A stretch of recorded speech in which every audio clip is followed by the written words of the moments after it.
Halo adik-adik, apa kabar? Ini baru pertama kali Kak Punita menyapa kalian melalui video online. Untuk itu, Kak Punita ucapkan selamat tahun baru. Sebelum kita memulai ibadah kita, mari kita terlebih dahulu berdoa. Tuhan Yesus, terima kasih untuk kasih setia Tuhan, penyertaan Tuhan untuk setiap kami selama sepekan yang lalu. Tuhan, kini tiba saatnya kami boleh duduk tenang untuk melihat video ibadah online di pagi hari ini. Kiranya Roh Kudus menolong kami, memberikan kami kepengertian untuk kami boleh mengikuti jalannya ibadah ini dengan baik dan dengan sikap yang penuh hormat. Terima kasih Tuhan, di dalam nama Tuhan Yesus kami sudah berdoa. Amin. Nah adik-adik, setiap saat, setiap hari, setiap waktu Tuhan selalu bersama dengan kita, menolong kita, menyertai kita, melindungi kita. Untuk itu, kita harus selalu mengucap syukur atas segala yang sudah Tuhan perbuat di dalam hidup kita. Mari sama-sama kita pujikan, segala puji syukur hanya bagi-Mu Tuhan.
Ya, adik-adik, benar sekali. Segala puji syukur hanya bagi Tuhan. Karena memang Tuhan yang layak untuk kita tinggikan, layak untuk kita sembah. Kebaikan Tuhan tidak pernah berhenti di tahun yang lalu. Kebaikan Tuhan akan tetap ada di tahun ini dan sampai selama-lamanya. Karena Tuhan tidak pernah berubah. Adik-adik, kita pujikan lagu Allah itu baik.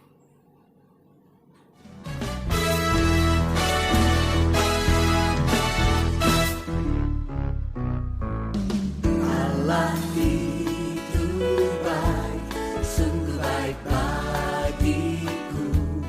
Ditunjukkannya kasih setia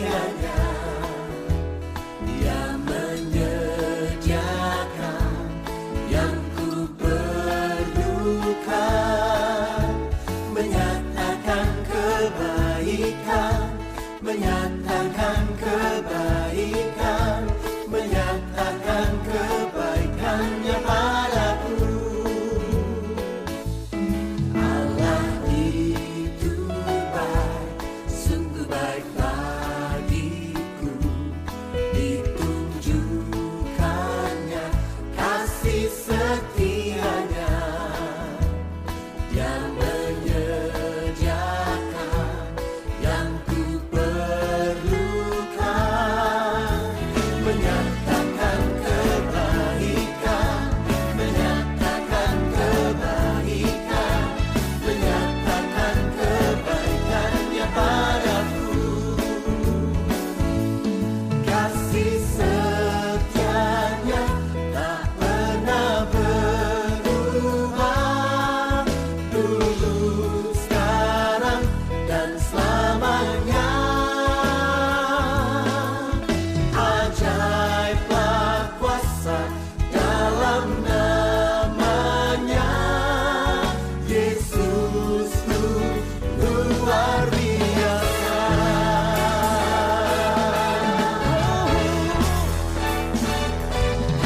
Kasih setianya tak pernah berubah, dulu, sekarang, dan selamanya. Ajaiblah kuasa dalam namanya, Yesusku luar biasa. Yesusku luar biasa. Yesusku luar biasa.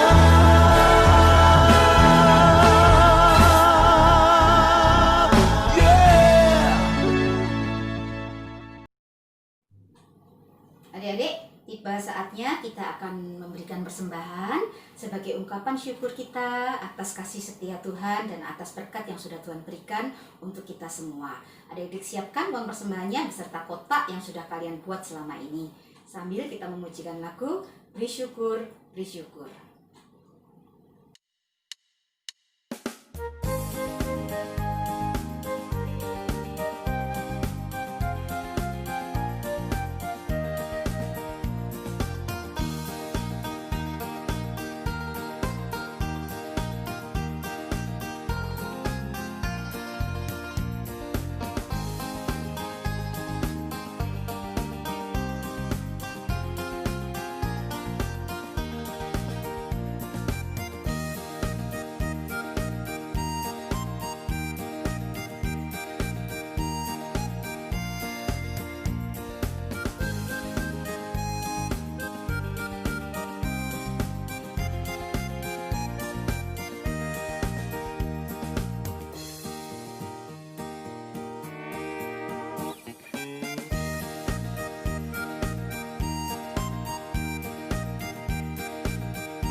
Tuhan, kami berdoa pada saat ini untuk persembahan kami. Berkati persembahan kami Tuhan, agar dapat semakin berguna untuk kebesaran kerajaan-Mu. Berkati juga kehidupan kami, agar kami tidak berkekurangan. Terima kasih Tuhan, dalam nama Tuhan Yesus kami berdoa. Amin. Hai anak-anak, sebentar lagi kalian akan berumur 12 tahun. Apa yang akan terjadi kalau kalian sudah umur 12 tahun? Kalian akan masuk SMP. Kalian akan menjadi remaja. Dan kalian punya tanggung jawab yang lebih besar daripada sekarang. Pelajaran di sekolah juga akan makin sulit.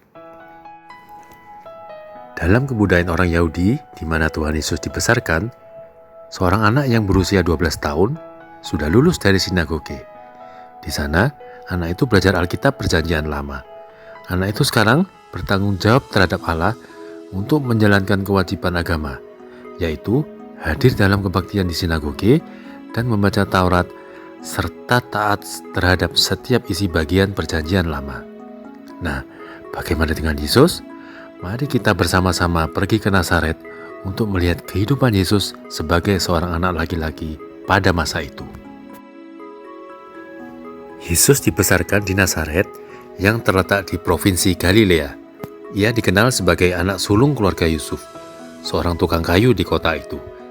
Selain Yesus, Yusuf dan Maria punya 4 anak laki-laki lain yang namanya Yakobus, Yusuf, Simon, dan Yudas, dan juga beberapa adik perempuan yang namanya tidak diketahui. Penduduk kota Nazaret selalu menganggap Yesus sebagai anak biasa yang hidup di antara mereka. Mereka senang kepada Yesus karena Yesus anak yang ramah, sopan, serta siap menolong di mana pertolongan dibutuhkan. Yesus senang sekali belajar tentang sejarah bangsa Israel dan bagaimana Tuhan Allah memimpin bangsa Israel. Yesus belajar banyak tentang Abraham, Ishak, dan Yakub, juga tentang Musa yang membawa bangsa Israel keluar dari Mesir. Yesus juga menghafal Mazmur-Mazmur Raja Daud.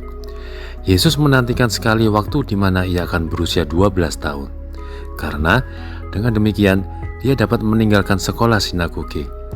Yesus sudah menghafal 5 kitab Musa yang disebut Taurat. Pada usia itu, seorang anak Yahudi dianggap sama dengan seorang bapak yang sudah dewasa, dengan kewajiban keagamaan seorang dewasa. Salah satu kewajiban setiap orang laki-laki Yahudi adalah ikut hadir pada hari-hari raya di Yerusalem. Dan yang terpenting adalah pada perayaan terbesar, yaitu perayaan Hari Paskah atau Passover. Pada pesta itu, bangsa Yahudi memperingati pembebasan bangsa Israel dari perbudakan di Mesir. Hari raya itu dirayakan tiap-tiap tahun pada bulan April. Tiap tahun pada bulan April, Yusuf dan Maria berjalan ke Yerusalem bersama para tetangga dan sanak saudara mereka untuk merayakan Paskah di Bait Allah. Begitulah perintah Allah kepada seluruh bangsa Israel, supaya mereka tidak melupakan perbuatan Allah yang membebaskan mereka dari tangan yang menindas mereka. Waktu Yesus berumur 12 tahun, ia diajak orang tuanya untuk ikut ke Yerusalem. Betapa senangnya hati Yesus mendengar hal itu. Ia sudah mempelajari banyak hal tentang ibu kota itu dan peristiwa sejarah yang banyak terjadi di kota Yerusalem. Memang Yesus dulu pernah dibawa ke sana untuk diberkati di Bait Allah. Tetapi pada waktu itu Yesus masih seorang bayi kecil dan ia tidak dapat mengingat hal itu. Bersama dengan teman-temannya, Yesus ingin melihat kota Yerusalem yang dulu direbut oleh Raja Daud dari tangan orang Yebus. Dan pada zaman dulu terdapat istana Raja Daud dan Raja Salomo di sana. Pada zamannya Yesus, Raja Herodes sudah merenovasi Bait Allah. Atap-atapnya dilapisi emas murni sehingga sudah kelihatan dari jauh. Rombongan dari Nazaret yang berangkat dan berjalan ke arah Yerusalem terus berjalan menyusuri Sungai Yordan. Dan akhirnya beberapa hari kemudian, rombongan itu sudah dapat melihat kota Yerusalem yang terletak di atas bukit. Atap emas Bait Allah memantulkan cahaya matahari seperti yang diceritakan oleh para orang-orang tua. Dan Yesus sangat senang melihat itu. Makin dekat rombongan Yesus pada pintu gerbang kota Yerusalem, mereka melihat rombongan-rombongan lain yang juga memasuki kota. Mereka banyak sekali. Dan Yesus dan rombongan langsung menuju ke Bait Allah. Yesus memperhatikan bagaimana setiap kepala keluarga yang mau masuk ke Bait Allah membawa seekor domba jantan yang tak bernoda, dan mereka menyerahkan kepada para imam untuk dikorbankan pada malam harinya. Tapi kemudian dagingnya dibawa pulang untuk dimakan dalam rumah masing-masing. Perayaan Paskah berlangsung selama 1 minggu. Di samping mengikuti bermacam-macam ibadah, Yesus tertarik pergi ke halaman Bait Allah dan berbincang-bincang dengan guru-guru agama. Setiap pagi, Yesus pergi ke tempat mereka mengajarkan Taurat. Lalu, Yesus duduk dan memperhatikan dengan sungguh-sungguh apa yang dikatakan para guru agama. Itu sebabnya Yesus tidak menyadari bahwa seminggu sudah berlalu dan semua keluarga yang datang dari jauh sudah bersiap-siap untuk pulang ke rumah mereka masing-masing. Yusuf dan Maria bersiap-siap untuk pulang ke kota Nazaret. Ada beberapa keluarga yang bersama-sama mereka akan pulang ke kota Nazaret. Mereka semua senang dan gembira karena akan pulang ke rumahnya sendiri. Dan setelah mereka berjalan sehari, akhirnya Yusuf dan Maria sadar bahwa Yesus tidak ada bersama-sama dengan mereka. Dengan hati yang gelisah, Yusuf dan Maria kemudian kembali ke Yerusalem untuk mencari Yesus. Dan sesampainya di Yerusalem, Yusuf dan Maria mendaki bukit dan memasuki halaman-halaman yang mengelilingi bait Allah. Mereka menuju ke serambi tempat para guru agama duduk. Dan di situ mereka melihat Yesus duduk di tengah-tengah para guru agama dan bertanya jawab dengan mereka. Guru-guru agama begitu kagum karena ada seorang anak lelaki yang masih muda tapi sangat mengerti Taurat dengan baik. Lalu Ibu Maria mendekati Yesus dan bertanya kepadanya, "Anakku, mengapa engkau berbuat demikian terhadap kami? Ayah dan ibumu sangat cemas mencari engkau." Tetapi Yesus dengan tenang berkata kepada Ibu Maria, "Bu, mengapa engkau mencari aku? Tidakkah engkau tahu bahwa aku harus berada di dalam rumah Bapakku?" Yesus senang di bait Allah di mana firman Tuhan terus-menerus diajarkan. Tak lama kemudian, Yesus minta diri kepada para guru agama untuk ikut dengan Yusuf dan Maria pulang ke kota Nazaret. Yesus tetap tunduk dan hormat kepada orang tuanya. Ia juga kembali membantu ayahnya dalam pekerjaan sebagai tukang kayu. Nah, adik-adik, mendengar cerita Kak Roni tadi, kalian tentunya tahu kalau Yesus itu mengerti semua perasaan kalian karena Yesus juga pernah berumur seperti kalian. Yesus tinggal di antara manusia. Yesus juga tumbuh seperti orang biasa. Tapi Yesus selalu mempelajari firman Allah dengan sungguh-sungguh. Yesus selalu taat kepada setiap firman Allah. Nah, adik-adik, sekarang waktunya kita belajar ayat hafalan dari kitab Efesus 6 ayat 1-3. Hai anak-anak, taatilah orang tuamu di dalam Tuhan, karena haruslah demikian. Hormatilah ayahmu dan ibumu. Ini adalah suatu perintah yang penting, seperti yang nyata dari janji ini, supaya kamu berbahagia dan panjang umurmu di bumi. Nah, adik-adik, ayat ini ditulis oleh Paulus yang menulis untuk anak-anak yang ada di Efesus, sebuah kota di Yunani. Nah, janji apa yang diberikan Tuhan kepada anak-anak yang taat dan menghormati orang tuanya? Jika kalian ingin menikmati umur yang panjang di bumi, jika kalian ingin segala sesuatu dalam hidupmu berjalan dengan baik, patuhi dan hormati orang tuamu. Itulah yang Tuhan Allah inginkan. Adik-adik, mungkin kalian bertanya-tanya, bagaimana bisa hidup seperti Yesus? Ya, kita tidak akan pernah bisa seperti Yesus karena kita adalah keturunan manusia yang berdosa. Kita dilahirkan dengan kecenderungan untuk berbuat salah, berbuat dosa, walaupun mestinya kita ingin baik. Tapi kalau kita mau minta tolong pada Yesus, Yesus dapat menolong kita dalam dua cara. Ketika berdoa kepada Yesus dan mohon pertolongannya, Dia membuat kita kuat untuk berkata tidak kepada godaan-godaan yang tidak benar. Yang kedua, ketika kita sudah menyerah kepada pencobaan dan kita jatuh ke dalam dosa, kita dapat meminta pengampunan kepada Yesus. Dia menerima hukuman untuk dosa kita ketika Dia mati bagi kita di kayu salib. Dia mengampuni kita, lalu melihat kita seolah-olah kita ini tidak pernah berbuat dosa. Kita dapat mulai dari awal lagi. Itulah sebabnya Yesus datang untuk tinggal di tengah-tengah kita.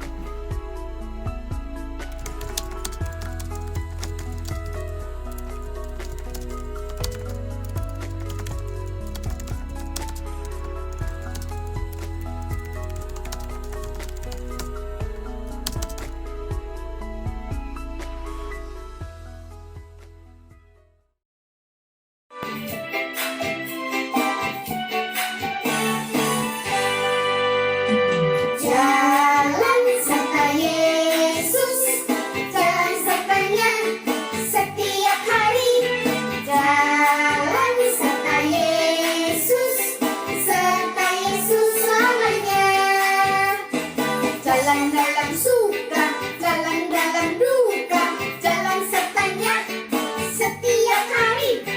Jalan dalam suka, jalan dalam duka, serta Yesus selamanya. Jalan serta Yesus, jalan sertanya ya setiap hari. Jalan serta Yesus, serta Yesus selamanya. Jalan dalam suka, jalan dalam duka, jalan sertanya setiap hari. Jalan dalam suka, jalan dalam duka, serta Yesus selamanya.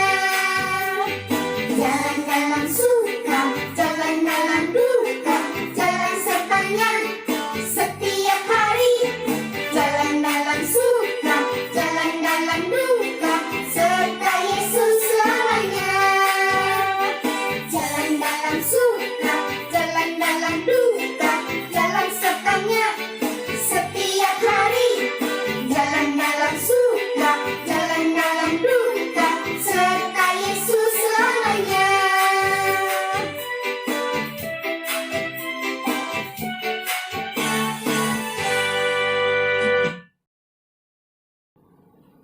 Kita akan akhiri ibadah kita hari ini dengan berdoa bersama-sama. Mari kita berdoa. Tuhan, terima kasih Tuhan untuk waktu yang singkat ini di mana kami boleh memuji Tuhan dan kami boleh mendengarkan firman Tuhan. Tuhan, sebentar kami akan akhiri ibadah ini. Kiranya kami tetap membutuhkan pertolongan Roh Kudus untuk kami boleh menjalani hari-hari kami ke depan. Tuhan, kami rindu Tuhan terus menolong kami dan menyertai kami dan memberkati kami. Terima kasih Tuhan, di dalam nama Tuhan Yesus kami sudah berdoa. Amin.